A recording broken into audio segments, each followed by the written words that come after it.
Salut la team!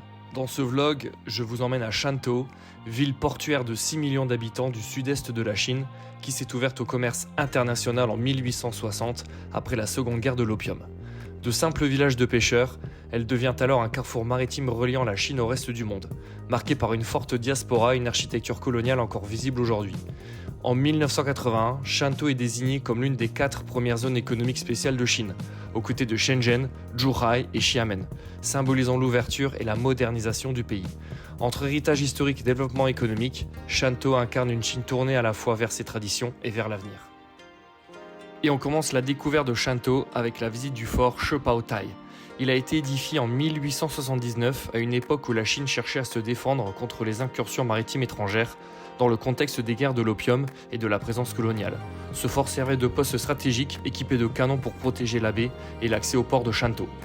Le fort a également servi de prison de 1920 à 1930, a brièvement servi de base de soutien aux insurgés au début de la guerre civile en 1927 et a été bombardé par les Japonais pendant la Seconde Guerre mondiale. Aujourd'hui, Shepaotai n'est plus un site militaire mais un lieu historique ouvert aux visiteurs. Avec sa vue panoramique sur la mer et ses vestiges de batterie, il rappelle l'importance de Shantou comme carrefour maritime et point de contact entre la Chine et le monde extérieur. C'est un endroit idéal pour comprendre l'histoire locale tout en profitant d'un décor marin unique.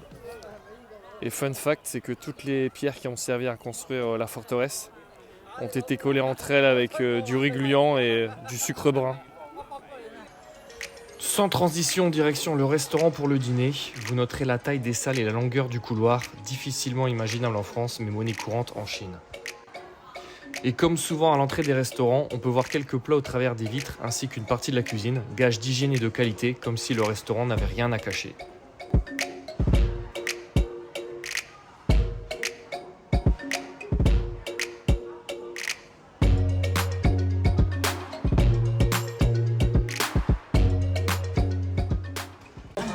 Avec un menu, c'est plus un menu, c'est une encyclopédie.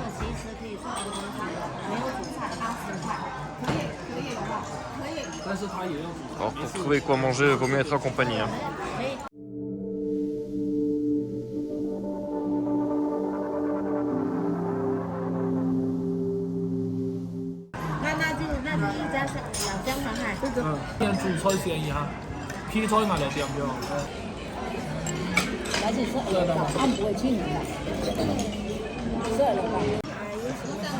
Crabe. Wow. Avec des moules. Wow.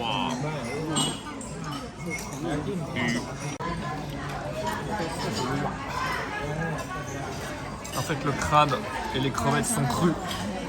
Tout est cru. Ça, l'estomac du porc. Voilà, du poisson. Ça, c'est une tuerie, ça. Aile de poulet frit. Là, on a du melon amer.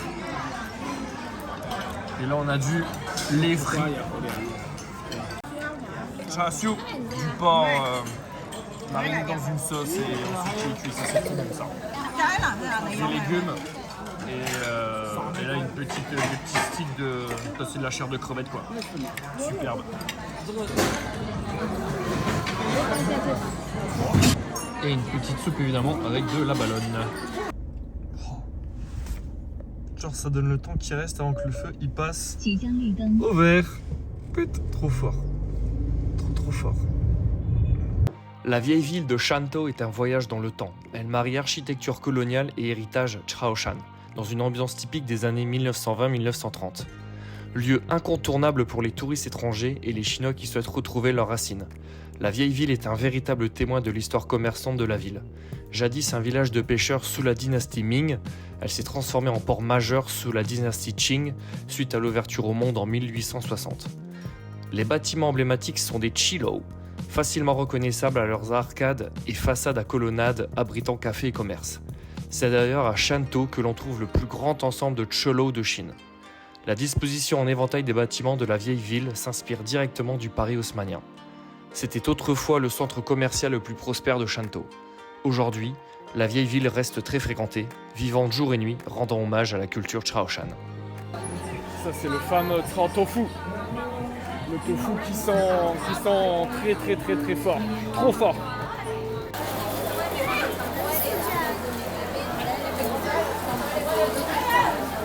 Et que serait la Chine le soir sans toute sa petite street food?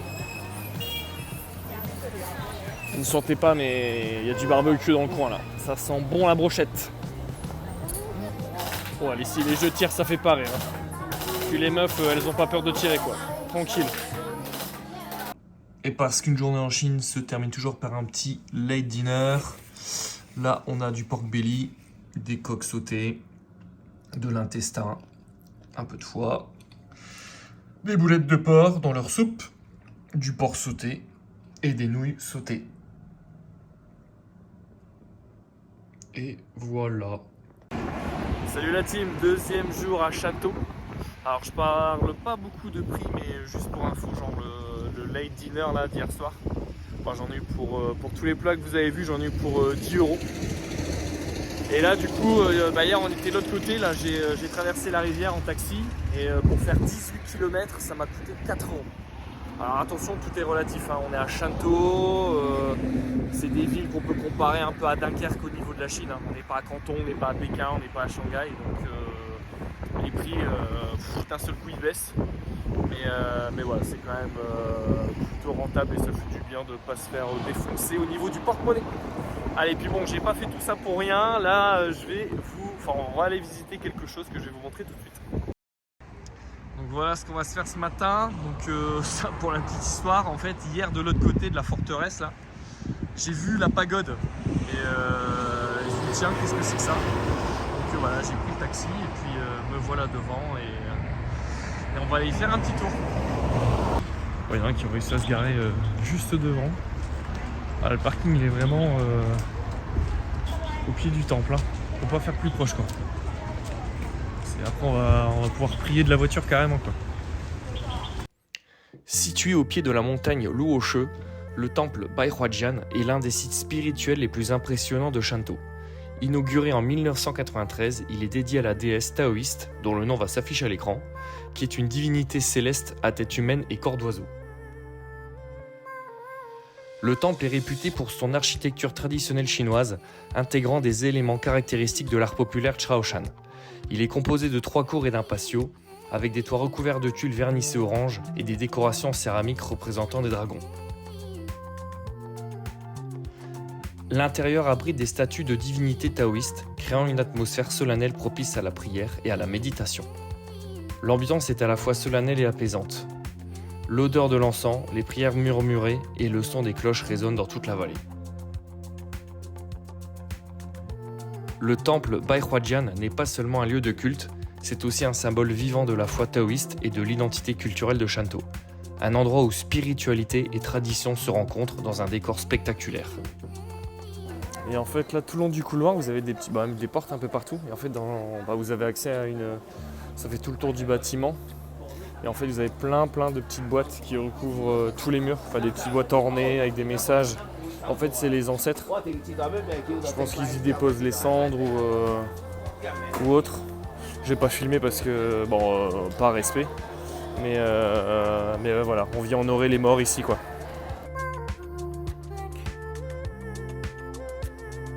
Et parce que les visites ça creuse, retour dans le centre de Shantou pour aller déjeuner. Alors là je vous emmène dans un resto. Là c'est cool. C'est qu'en fait le menu il est quasiment vivant. Il y a des petites choses en train d'être cuites à la vapeur. Et là ensuite voilà. Tout est là, tu choisis directement ce que tu veux. La bonne grosse palourde. Tout est vivant en fait. En Chine, ils adorent manger. Pour eux, ça c'est frais quoi. Pour eux, chez nous, c'est pas frais du tout. La poissonnerie, le poisson mis dans la glace, c'est pas frais. Eux, il faut que ça soit vivant, que ça soit pris de l'aquarium, que ça soit. Tu choisis ton poisson, tu le cuisines direct. Voilà. Et là, tout ce qui est crustacés, là vous avez de l'huître, de la baleine. Etc. Des petites algues, de la seaweed, tout ce qui est coque, voilà. Il y a des gens qui ont pris ça, petite palourde, les crevettes, le fameux concombre des mers dont je vous en ai déjà parlé, il y en avait des secs au marché. Donc ça c'est un goût assez caoutchouteux, la texture est caoutchouteuse, ça n'a pas trop de goût. Et c'est cuisiné souvent dans une sauce comme ça. Ouais, parce que voilà, là t'as la façon dont c'est préparé avec les prix. Donc il y a vraiment toutes les infos. Et la cuisine juste derrière où là ça ne chôme pas. Voilà. Donc là on a des coques frites et on sent qu'elles sont fraîches en fait. On sent qu'elles étaient vivantes il n'y a même pas 10 minutes. Au goût ça se ressent. C'est indescriptible. Mais on sent la différence entre des coques mises sur de la glace ou surgelées par rapport à des fraîches prises de l'aquarium. Là on a des morceaux de doigts en fait. Ça c'est typique de Canton. Donc tout est froid, on met dans une petite sauce vinaigrée là. Mais ouais, on a des morceaux de gésier, de viande de flan, des bouts de pâte, des bouts d'ailes coupés en deux. Non mais ouais, voilà. Là on a des crevettes frites et je voulais attendre en fait que tous les plats soient là, mais ils sont tous défoncés un par un. Donc, mais ça aussi c'est une tuerie, on sent vraiment la fraîcheur des crevettes, quoi. Elles étaient vivantes aussi il y a 10 minutes et là elles sont sur la table. C'est franchement trop bon. Là on a de l'écrevisse cuit à la vapeur sur un petit lit d'ail comme ça. En fait ils ont déjà enlevé toute la carapace donc à manger c'est quand même super agréable. Et pareil, hein, c'était aussi frais il y a quelques minutes et là c'est sur la table. Bon, bitter melon c'est melon amer. Et là des petits bigorneaux. Ils mangent pas d'escargots terrestres mais ils adorent ces petits escargots des mers, ils adorent ceux-là. Et quoi de mieux qu'un petit crabe pour finir ce déjeuner en beauté. Bah, je pensais que c'était terminé, mais en fait non. Là, on a de l'huître frit avec de l'œuf. Et on termine ce court séjour par une rue très animée de Shantou, bordée de commerces, restaurants et street food. De quoi réveiller les sens et les papilles avant de reprendre la route.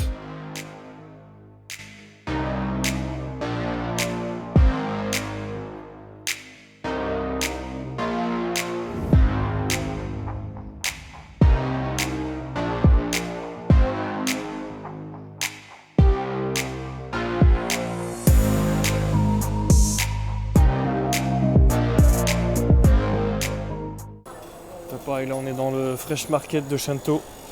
Vous voyez, hein, encore une fois, tout est frais. Tu choisis, tu pèses, tu payes, tranquille.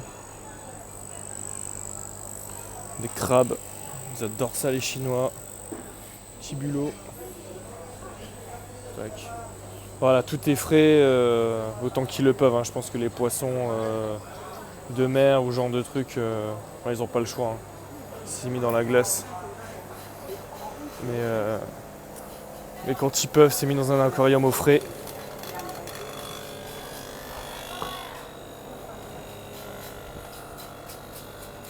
Franchement trop bien.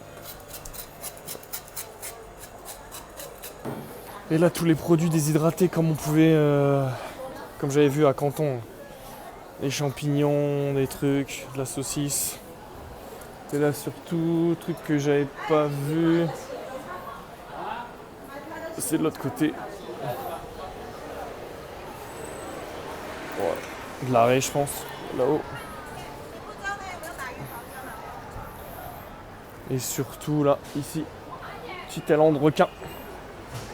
Voilà, j'imagine. Il y a plein de trucs séchés, du poisson. Là, un poisson énorme séché.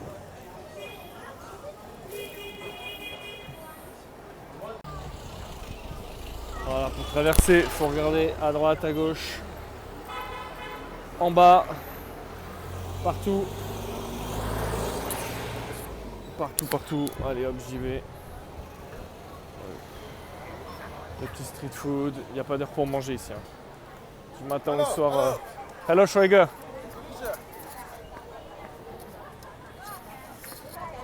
Ça a l'air pas mal ça. Je sais pas, le couper de la viande, y manger tout ça. Je sais pas si ça va l'air peut-être typique d'ici, j'en sais rien. Vous voyez un petit peu les logements au-dessus, enfin les habitations au-dessus des commerces. On est vraiment plus dans le côté vieille ville que le nouveau ici.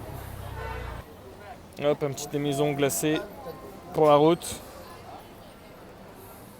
C'est pas les thés glacés qu'on a chez nous, enfin, c'est du vrai thé avec un petit peu de sucre liquide, un peu de glace, moi je vais demander froid. Et ça c'est une frappe atomique, c'est bon ça.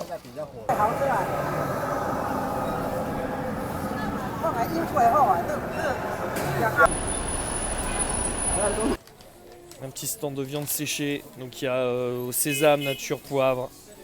On va se prendre un demi-kilo. On va se tester ça à la maison. Un petit stand de boulettes de bœuf. Hello. Fait maison. Comme vous pouvez le voir. Ça attire du monde ça. Hein. Il y a masse de monde qui vient en acheter. Donc petits boulettes de bœuf. Faites maison. Panari Boy. Panari Boy. C'est Panari Playboy. It's a mix. «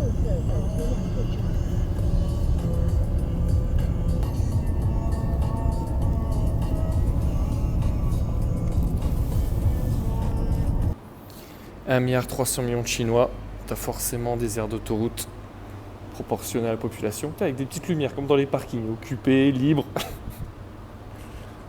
Les urinoirs et le nombre de lavabos, j'en ai jamais vu autant. Voilà, des toilettes d'un aire d'autoroute chinois. À quoi ça peut ressembler? Oh, ici aussi t'as du Lay's au, je sais pas, barbecue, avocat, sûrement bacon. Tomates, concombre, ouais, et original.